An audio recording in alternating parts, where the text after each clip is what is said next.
Also a great defensive stop on Fatten. They go to the corner here to Noko. Noko wants to drive.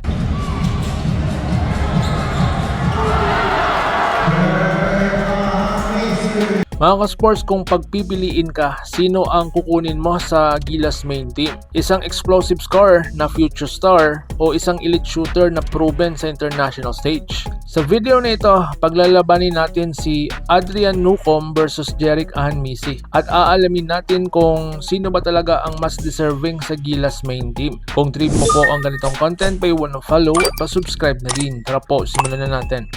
And Jerick Ahanmisi, the terra firma will be up first. Mga ka-sports, dito muna tayo sa kanilang player profile. Si Adrian Newcomb ay isang rising star ng rain or shine. Standing at 6-footer, kilala siya sa kanyang scoring ability, athleticism at all-around game. Na kung saan, Rookie of the Year siya sa MPBL, PBA All-Star 2026 at average around 13 points per game sa PBA. Isa siya sa mga pinaka-explosive young guards ngayon sa liga. Sumunod si Jerick Ahanmisi. Ang player na ito ay isang sharpshooter na may international experience. Isang UAAP mythical team, PBA 3-point shootout champion 2026 at naglaro na sa Gilas 3v3 at nag-lead pa sa panalo versus Chinese Taipei. Isa siya sa mga pinaka-deadly shooter sa bansa ngayon. So dito naman tayo sa kanilang head-to-head comparison. Kung sa scoring, si Newcomb, slasher plus scorer, 13 plus PPG. Habang si Ahanmisi naman, spot-up shooter, perimeter threat. No, ang verdict, si Newcomb mas versatile scorer, si Ahanmisi mas efficient shooter. Kung pag-uusapan naman natin ang shooting, si Ahanmisi isang elite 3-pointer plus champion pa sa shootout. Si Newcomb naman isang decent shooter pero hindi elite. Ang verdict,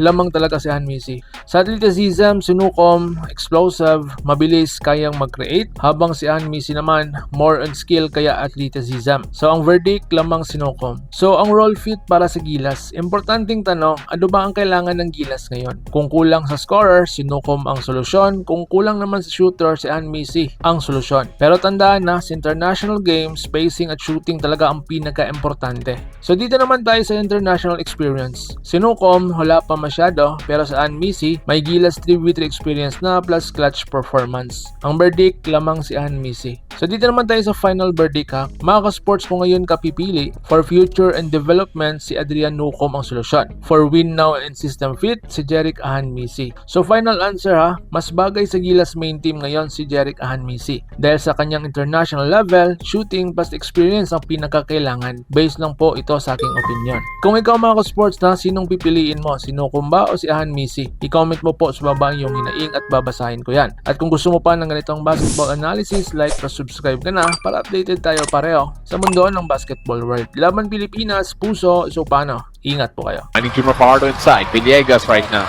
And another turnover here. Look at Adrian Noko. First one to the ball and first one to the hoop. Mga ka-sports, kung hilig ninyong bumili ng mga Gilas jersey, Gilas accessories at mga gamit na pang basketball, habang nanunood po kayo sa aking mga videos, kindly check this basket on this lower part ng ating video at magpa-pop up yung ating mga items sa gilid. Mga legit po yung mga items dyan and see to it po na makabili po kayo ahead of time kasi meron po yung mga discounts and mga promos depende po sa seller. And also, kunting suporta din as a content creator po. Salamat!